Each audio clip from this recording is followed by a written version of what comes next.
So yesterday I made a video about the lolly defense, how people defend lollies. It's a whole thing. It has 763 comments, 6,000 views, 907 likes, 44 dislikes. I can see my dislikes. I have an extension. And I've seen a lot of people come up with defenses or straw man arguments for things I didn't say. And I don't know how long this video is going to be because I'm just going to lay out my thing. Let's unplugged. I want to just state a summary of what I'm going to say in the beginning. I'm not calling for censorship. I'm not saying video games cause violence. I'm not.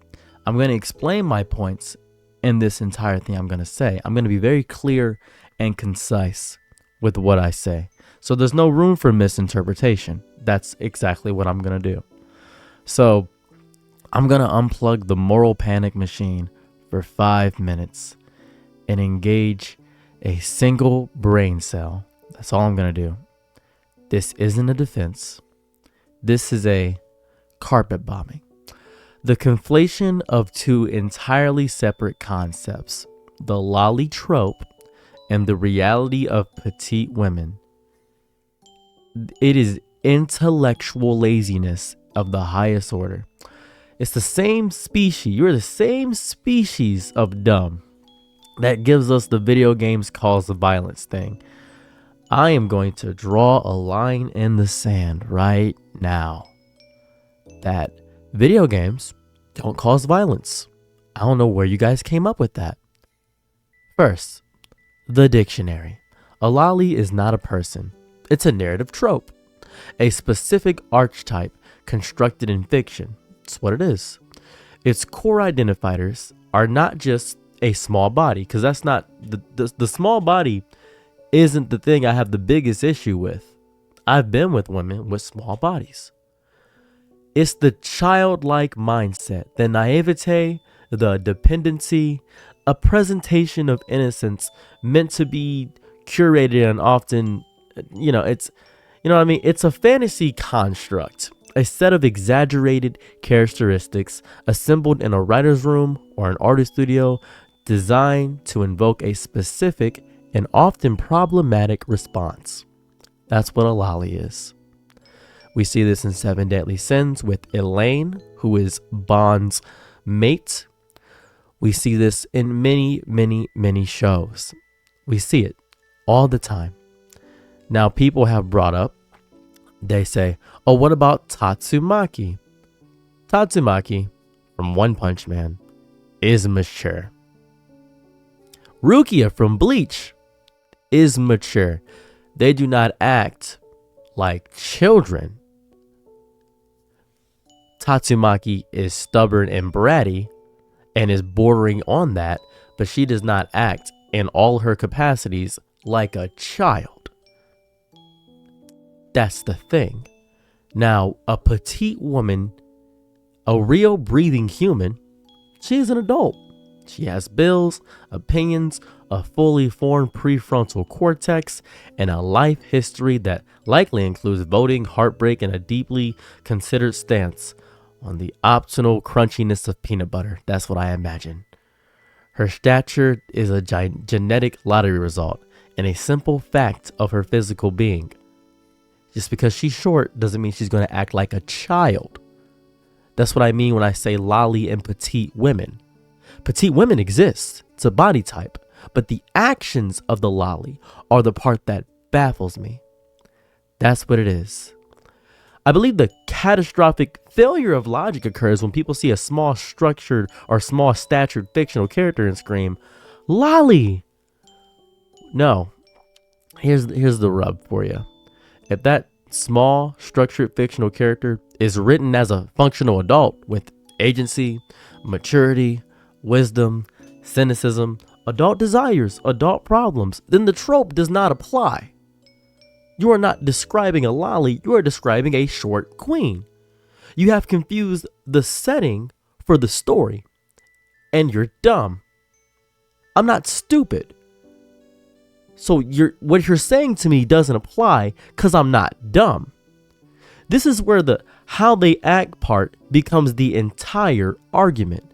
To claim that any small body character is inherently a lolly is to argue that all petite women in reality are by their mere existence, embodying a childish archetype, right?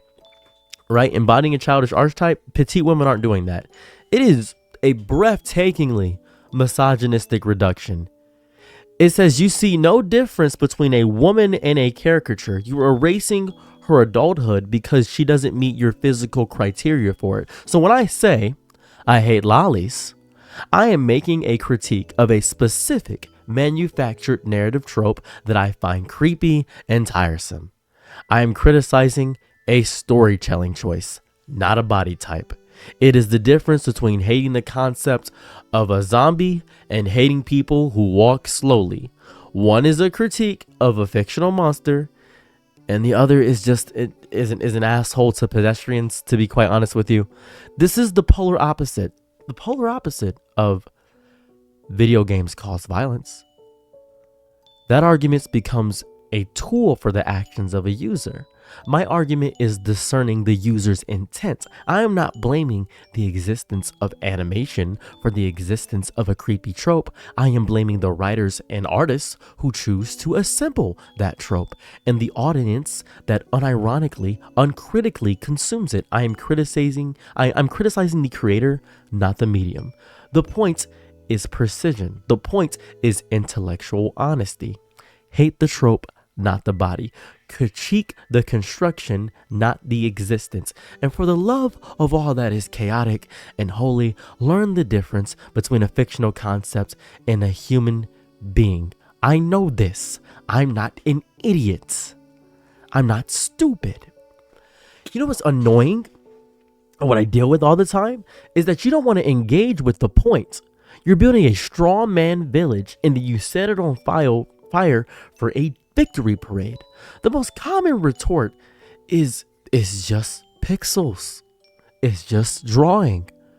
A stunningly profound defense. Yes. It is just pixels.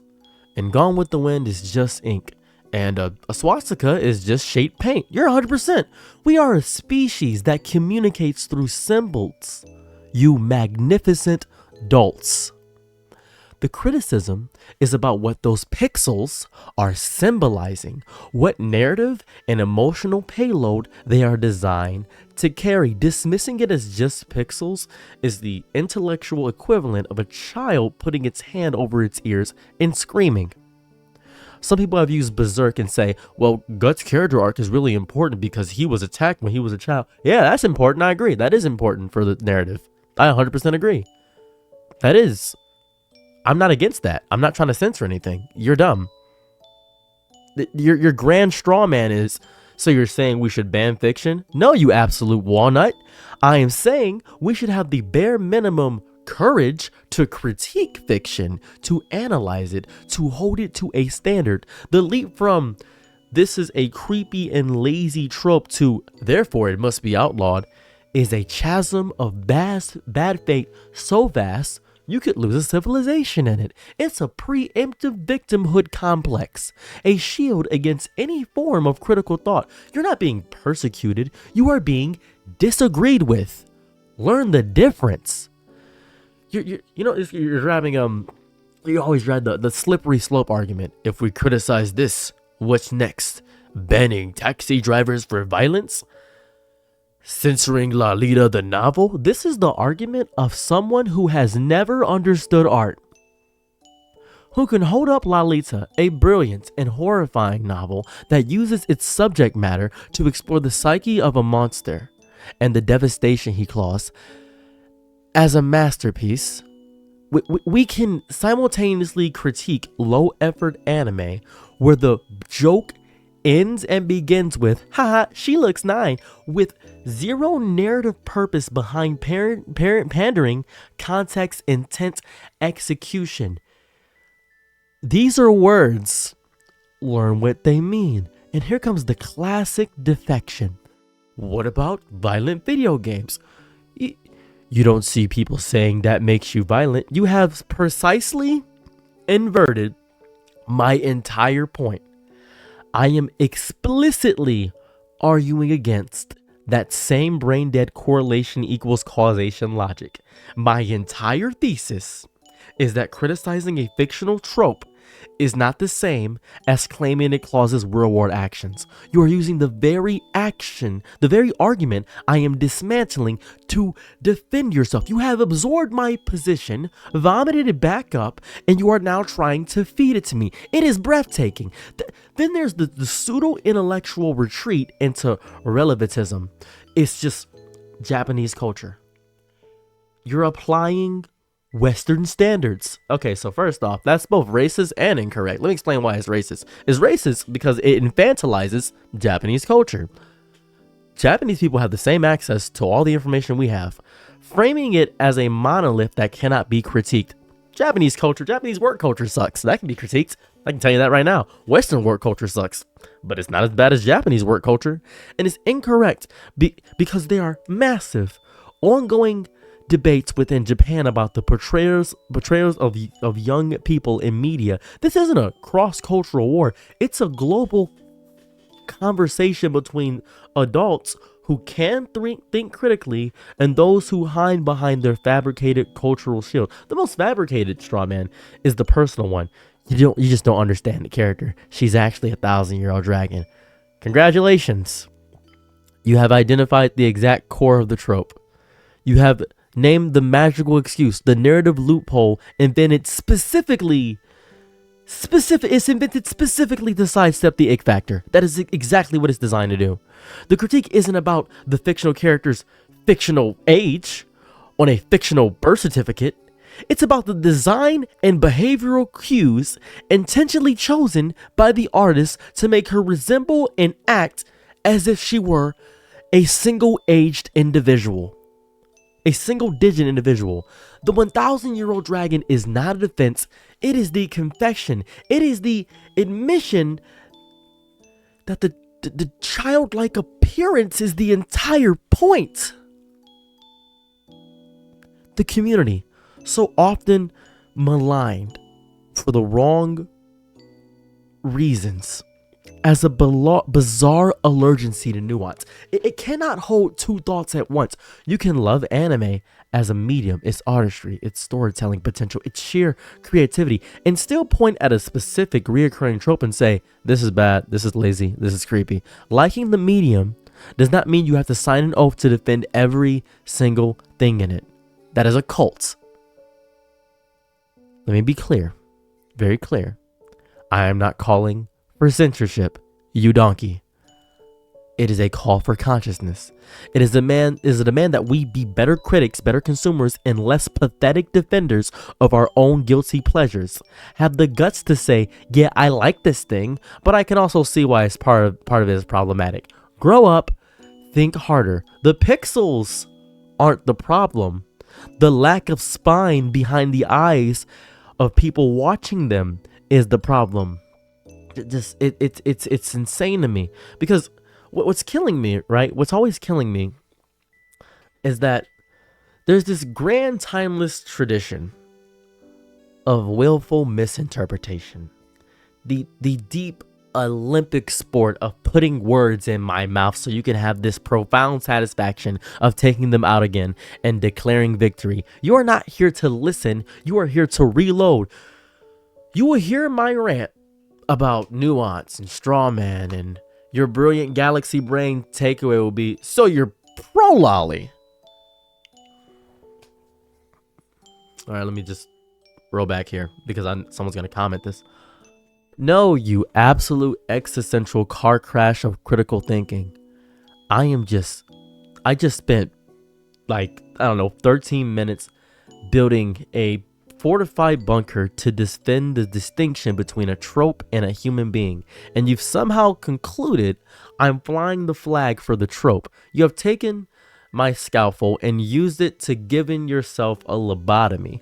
You will ignore the entire thesis that I just said, the plea for precision, the defense of real woman, and latch onto a single phrase. It's probably 1,000-year-old dragon. You strip it of its context as the example of the bad argument and present it as if it were my argument. You have a sign that says, beware of cliff, and your first instinct is to shove me over the edge so you can blame me for falling. This is not a debate. It is intellectual taxidermy. You are stuffing my arguments with the straw you brought yourself for the fight.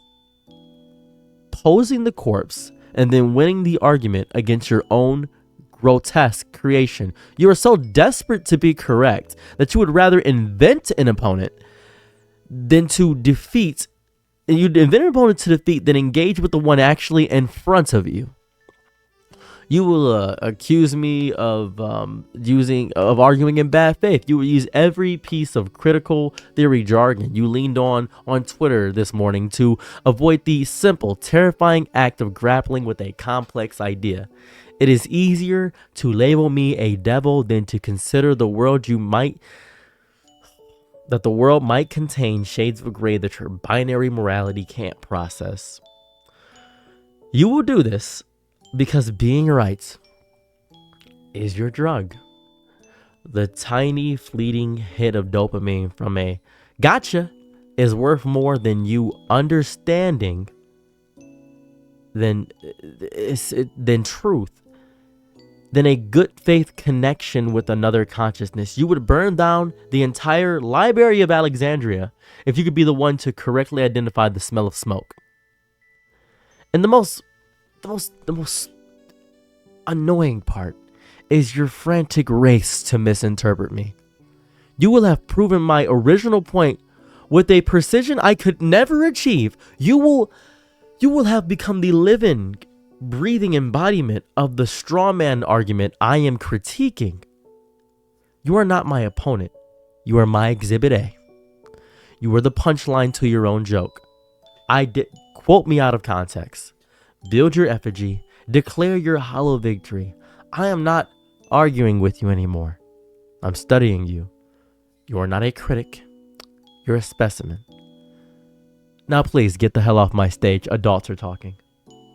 I'm your Nick and night, be my loyalties low. Ooh, happy to try what you need. Your world, I love to live in it. Ooh, I love the ride when you